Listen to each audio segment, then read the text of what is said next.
ஒருமுறை பயன்படுத்திய பிறகு அகற்ற வேண்டிய கிளாக்கோமா அறுவை சிகிச்சை கருவிகளை மறு உபயோகப்படுத்தும் விதிமுறைகள். ஒருமுறை மட்டுமே பயன்படுத்தப்படும் சாதனங்களை டிஸ்போசபிள் அல்லது சிங்கிள் யூஸ் சாதனங்கள் எனப்படும்.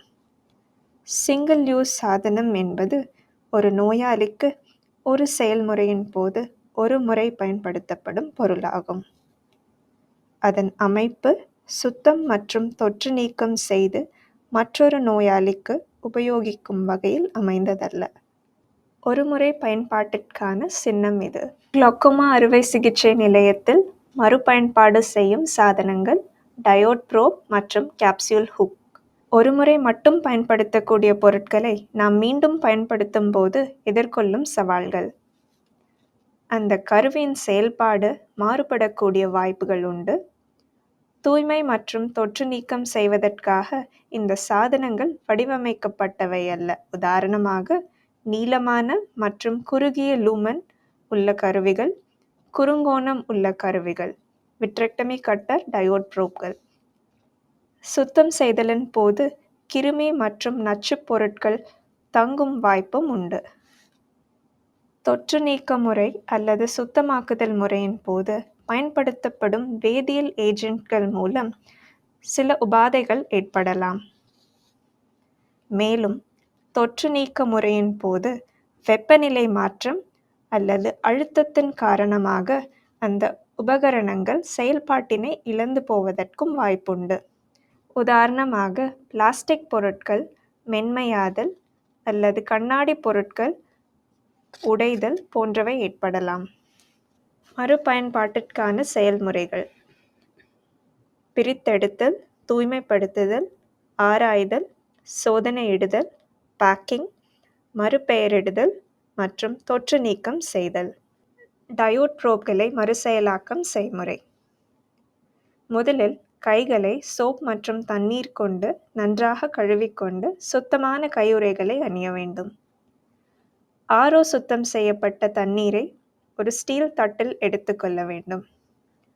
காட்டன் பஞ்சை அந்த ஆரோ தண்ணீரில் நனைத்து கொண்டு டயோட் ப்ரோபின் டிப் என்று சொல்லப்படும் நுனியை நன்றாக சுத்தம் செய்ய வேண்டும். பிறகு முழு டியூபையும் நுனி முதல் பின்புறம் வரை துடைத்து சுத்தம் செய்ய வேண்டும். சுத்தம் செய்யப்பட்ட இந்த டியூபை ஈடிஓ பவுச்சில் வைத்து கொள்ள வேண்டும். அதனை சீல் செய்து பின் ரீயூசபிள் ஸ்டிக்கரை அதன் பின்புறத்தில் ஒட்டிக்கொள்ள வேண்டும். அந்த ஸ்டிக்கரில் முதலில் பயன்படுத்திய தேதி, இறுதியில் பயன்படுத்திய தேதி, பயன்படுத்திய எண்ணிக்கை, பேக் செய்தவரின் விவரம், ஆபரேஷன் தியேட்டரின் பெயர் குறிப்பிட்டிருக்க வேண்டும். பிறகு இந்த பாக்கெட்டை ஈடிஓ ஸ்டெரிலைசேஷனுக்காக அனுப்பப்படும். அதிகபட்சமாக 5 முறை இதனை ரீயூஸ் செய்யலாம். டயோட் ப்ரோப்களை மறுசெயலாக்கம் செய்முறை. ஆரோ சுத்தம் செய்யப்பட்ட தண்ணீரை ஒரு ஸ்டீல் தட்டில் எடுத்துக்கொள்ள வேண்டும். காட்டன் பஞ்சை அந்த ஆரோ தண்ணீரில் நனைத்து கொண்டு டயோட் ப்ரோபின் டிப் என சொல்லப்படும் நுனியை நன்றாக சுத்தம் செய்ய வேண்டும். பிறகு முழு டியூபையும் நுனி முதல் பின்புறம் வரை துடைத்து சுத்தம் செய்ய வேண்டும்.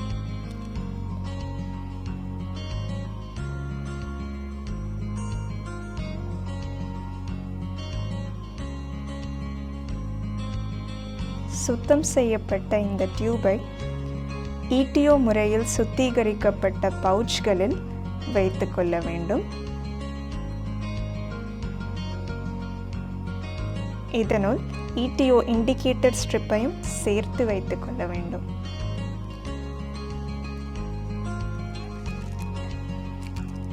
சீல் செய்யும் கருவி கொண்டு இந்த பவுச்சை சீல் செய்ய வேண்டும்.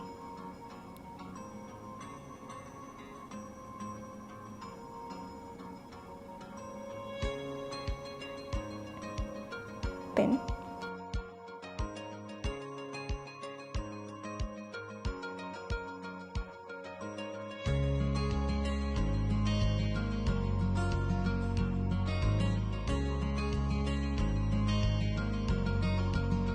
இண்டிகேட்டர் ஸ்டிக்கரை இந்த பவுச்சின் வெளிப்புறத்தில் கருவி கொண்டு ஒட்டிக்கொள்ள வேண்டும்.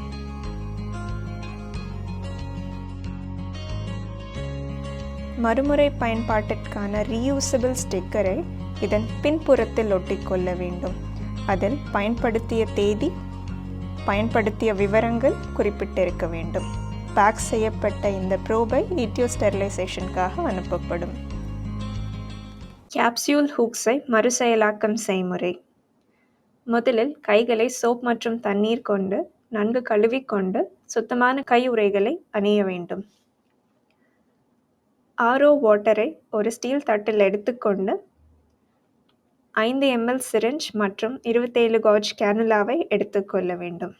ஒரு ஃபோர்செப்ஸின் உதவி கொண்டு இந்த ஹூக்ஸை பிடித்துக்கொண்டு ஆர்ஓ தண்ணீரை சிரிஞ்சில் நன்றாக தெளித்து கழுவிக்கொள்ள வேண்டும். கழுவிய ஹூக்குகளை ஒரு பனியன் துணியில் வைத்து உலர வைக்க வேண்டும். இரத்தக்கரை இருப்பின் அது நீங்கும் வரை நன்றாக தண்ணீர் தெளித்து கழுவிக்கொள்ள வேண்டும்.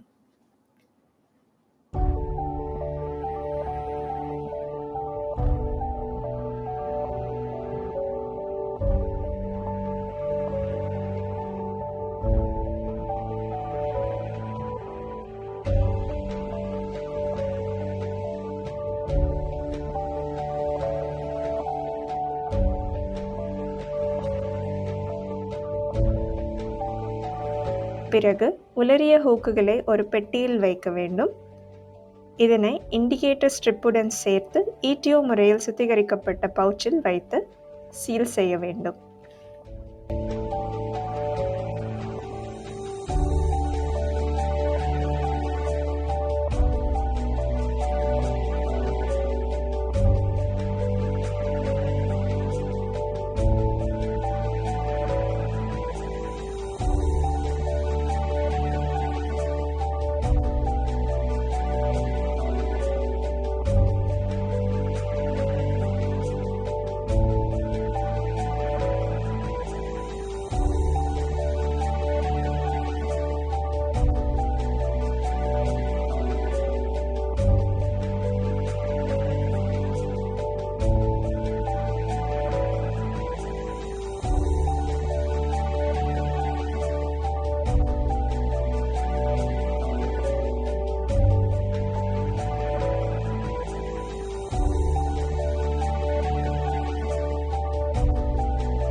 பிறகு ரீயூசபிள் ஸ்டிக்கரை அந்த பவுச்சின் பின்பகுதியில் ஒட்டிக்கொள்ள வேண்டும்.